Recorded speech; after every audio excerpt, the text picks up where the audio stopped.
Relative calm has returned to several parts of the northwest regional chief town, Bamenda. Gunshots rent the air today in several parts of the town as the Anglophone crisis continues worsening in the two English-speaking regions of the country. We'll be bringing to you details in this edition of the 6 p.m. primetime newscast on Equinox Television. We shall also talk about the COVID-19. Professor Didier Raoul explains why the COVID-19 figures continue increasing around the world. Stay with us.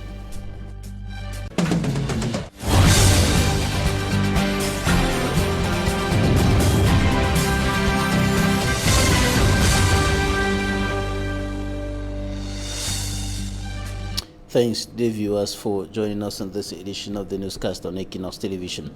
I am Babli Jonathan. We begin in the northwest regional capital, Bamenda, where several areas were hit by gun battles or gunshots in the town of Bamenda today. Areas like commercial, or notably the areas around Travelers in Tarikon and the hospital roundabout neighborhoods were hit by continuous gunshots which lasted for hours and later resumed again in the course of the day, while some areas like Commercial Avenue, the Queen neighborhood, were relatively calm.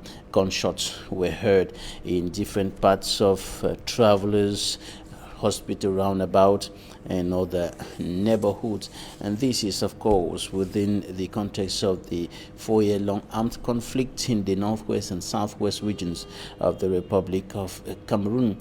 And it disrupted, or the gunshots disrupted activities in those neighborhoods today. As of now, relative calm has returned across the town, and circulation and, of course, other activities are unfolding despite the uncertain socio-political climate reigning there for the past 4 years.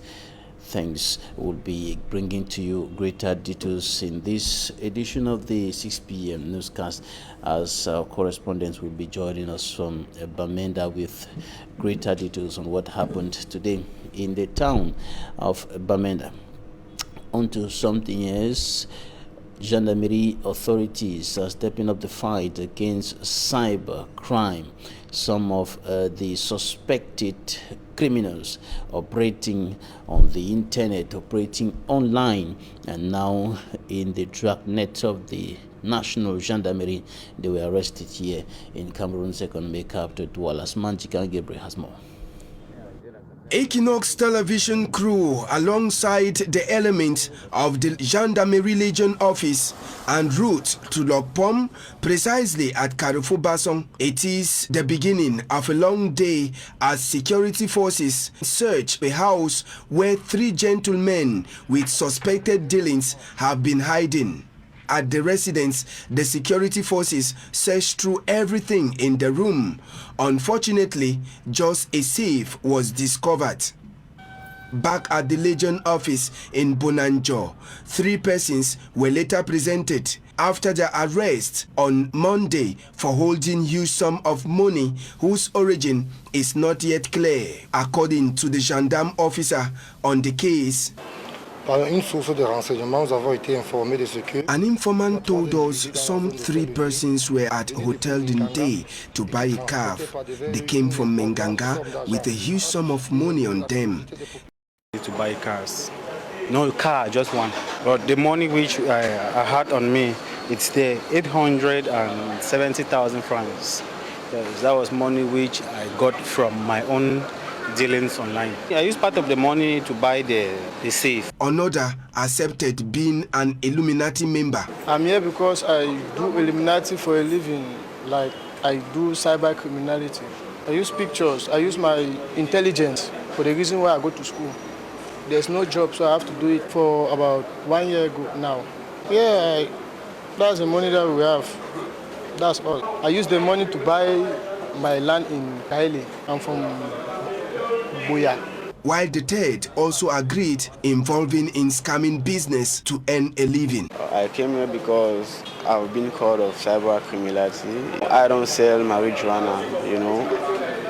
I do Illuminati as my own online fraud. Due to the country crisis, it's been so difficult for jobs, so I have to do that for a living. Before these three could be shown to the public this Tuesday, unconfirmed sources say some top-ranking state officials were about intervening, but the head of the gendarme unit warns and advises people outside. Some persons wanted to intervene, but we have decided to wipe away this practice that is already gaining grounds in Douala. You see a dirty guy with a huge car, it should serve as a lesson to others who are practicing the same cyber crimes. Amongst the things that were discovered in the course of the investigation within the cell phones of these three gentlemen were cards of Illuminati group and other payments that have been made, plus nude pictures. For now, gendarmes are still waiting for the car vendor who had already collected 6 million francs CFA from them to return it, while the three young men remain behind bars for onward investigation. Coming up, we bring to you the fascinating story of a young girl in Dokpasi 2, Douala 3 subdivision. The young girl has won the admiration of many, especially motorbike owners and riders. Jemen, popularly known as teacher, is involved in the activity of repairing motorcycles. Take a listen to her. If you are new in Dokpasi, in the Douala 3 subdivision, precisely at a place known as Zone de Recasement, you will surely not go back without noticing this motorcycle repair workshop, though it has no signboard. Irrespective of where you're coming from, when you say teacher, the transporters bring you here directly. She is the one referred to as teacher. Her name is Jemen Forte, proprietor of this popular motorcycle repair workshop, very popular such that people come from far to repair their motorcycles here.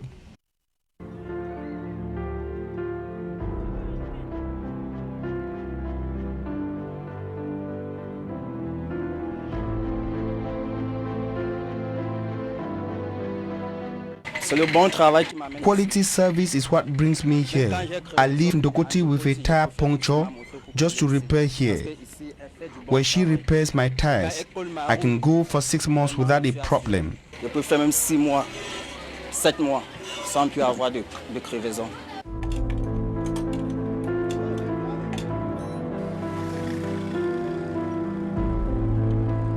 It's still morning over here, but motorbikes are already lined up for repairs at Jemen's workshop.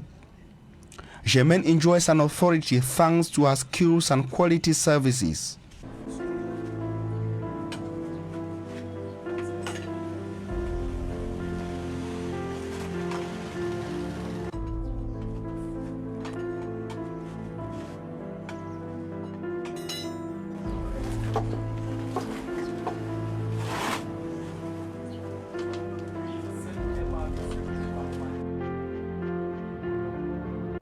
Ce qui fait sa force. What makes her strength is quality service, honesty and kindness. Et la gentillesse.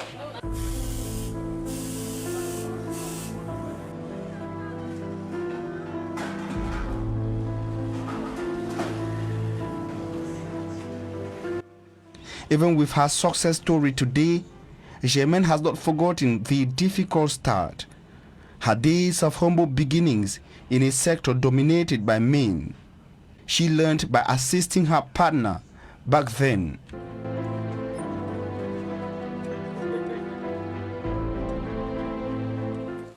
C'est pas bizarre pour lui de voir sa femme faire un métier entre guillemets.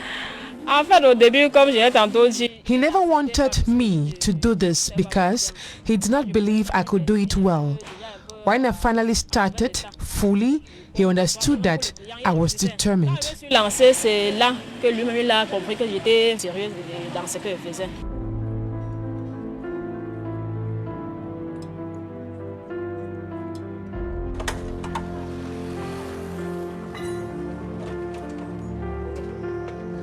Because of her diligent work, the one who was fondly referred to by her partner back then as teacher has now gained the admiration of many people.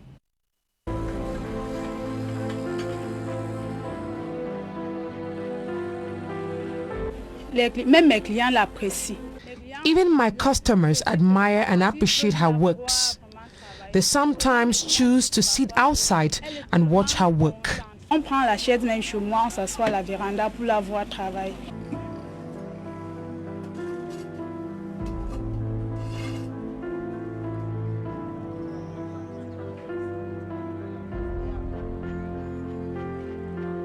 level of admiration for the mother of three, which others find it difficult to understand.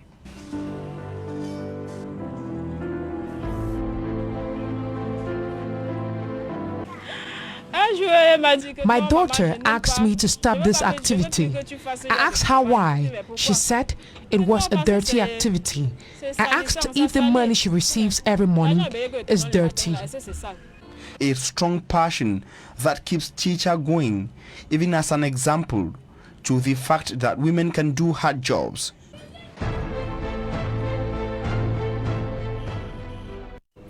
I told you that will bring to you greater details on what happened in the town of Bamenda today, and we are going over there to meet our correspondent Frederick Takan, who has updates and all what happened today in the town of Bamenda. Frederick. A few hours after the opening of shops in Bamenda town this Wednesday morning, a sound of gunshots were heard around the neighborhood of Food Market, hospital and about T-Junction, according to some witnesses. The intensity of the gunshot scared many inhabitants, and in those areas, shops that were open are forced to close their doors. People started running back home. Some choose to seek refuge in any nearby house or compound. At about 2 to 3 p.m. the shooting continued, and places like Commercial Avenue deserted since 5 p.m. There is a little bit calm. Some vehicles are seen moving around town. Places like Nkwen in Bamenda 3 subdivision, Upstation in Bamenda 1 subdivision did not witness the series of gunshots. No official statement as from now to know the reason of the random shooting, but some sources says police and military checkpoint around Bamenda were simultaneously attacked by gunmen. For now, it's very difficult to know if there are any casualties due to the gunshot in Bamenda Central Town this Wednesday. Thanks, Frederick Takan in Bamenda. And of course, we'll be bringing to you updates on all what's happening there and the rest of the two English-speaking regions of the Republic of Cameroon as far as the 4-year-long armed conflict going on there is concerned. On to something else now. The 29th promotion or the 29th batch of the National Defense School of Nigeria visits the National Communication Council of the Republic of Cameroon in the nation's political capital, Yaoundé. The officers visited the Communication Council today, and during that visit, the President of the National Communication Council, Peter Esoka, and his collaborators and the visitors discussed a wide range of issues involving or notably concerning the media world and, of course, their job and communication issues and how to better understand the functioning of the media world and how to use the media in the discharge of their duties. These are some of the issues that were on the table of discussion during that meeting between National Communication Council President Peter Esoka, his collaborators on one hand, and elements of the 29th batch of the National Defense School of Nigeria in Yaoundé. And now for greater details, here's an extract of Peter Esoka, President of the National Communication Council of the Republic of Cameroon, sent to us by our colleagues in Yaoundé. The central theme, as we were asked to prepare, of this come together is the rise of digitalization and the need for media and information literacy. an analytical and prospective look at Cameroon's media environment.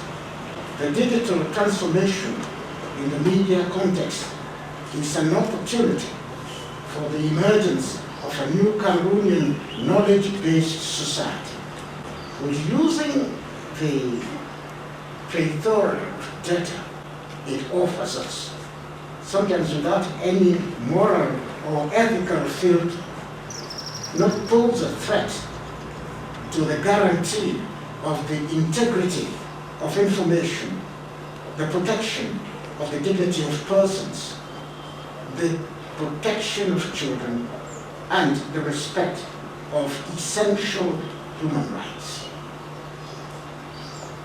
This dilemma between opportunities and threats, between the benefits and dangers of the digital society underpins the interest and need of media literacy. The head of the delegation of the 29th batch of the National Defense School of the Federal Republic of Nigeria, Oyo Olubeve, spoke to Ike Cyril, and this is an extract of what he said. We're here as part of the National Defense College Nigeria's regional study tour to Cameroon to look at issues of the digital economy and national development of Cameroon. You will all recall that President Paul Biya in 2018 gave a mandate for the digital economy, and this team is here to carry out a study tour where we expect to look at the issues, the challenges, prospects, and at the end of that, come up with some strategies which our both countries can utilize towards realizing a more virile digital economy to progress our peace, prosperity, and greatness. That was Commodore Ayo Olubeve, head of the delegation of the 29th batch of the National Defense College of the Federal Republic of Nigeria, speaking there shortly after the visit at the National Communication Council of the Republic of Cameroon in the nation's political capital, Yaoundé. Today, now we talk about coronavirus. Dr. Didier Raoul, the French specialist in infectious diseases, explains why the number of COVID-19 cases, or better still, the number of persons tested positive for coronavirus continues increasing around the world. And he thinks that the measures that have been put in place by the governments of the different countries affected by the coronavirus are not appropriate as far as the pandemic is concerned. The continuous increase in COVID-19 cases in countries of the world, according to Dr. Didier Raoul, the French specialist in infectious diseases, is due to limited new and efficient strategies adopted by world governments. Il semble que l'erreur majeure des gouvernements, c'est que la plupart d'entre eux n'ont jamais pensé par eux-mêmes. That at the initial stage, most governments did not think of their own strategies to curb spread of the virus. Rather, they emulated those of others. Also, some did not take measures, but listening to what neighbors were saying on whether they have cases or not. C'est parce que, plutôt que de regarder les données, d'analyser les données, eh bien, ils écoutaient ce que disaient leurs voisins. Alors ils disaient non, nous on n'a pas, et vous n'avez pas, donc il n'y en a pas. All of the anti-COVID-19 barrier measures taken, he says, are ineffective. Les mesures que nous avons prises de distanciation, social distance, washing of hands, have rather helped to eliminate existing respiratory and digestive infections and not at all the COVID-19. Mais pas du tout sur le Covid. The French physician and microbiologist justifies by recalling SARS was neither spread by the environment nor direct physical contact, but the fact that persons were contaminated even 200 meters away. Le SARS n'était pas transmis majoritairement par l'environnement. DCCs can explain why all the measures adopted presently to fight the COVID-19 are in reality drowning. Que des gens à 200 mètres de là puissent être infectés, puisqu'aucun moyen nous permettrait de faire ça, sauf à mettre tout le monde en prison. According to Dr. Didier Raoult, what is essential here is to have a mastery or understanding on the virus transmission, because till present, many governments only react by taking copied measures and develop models which have ended up fruitless. And that's it for today. Coming up next, Equinox War.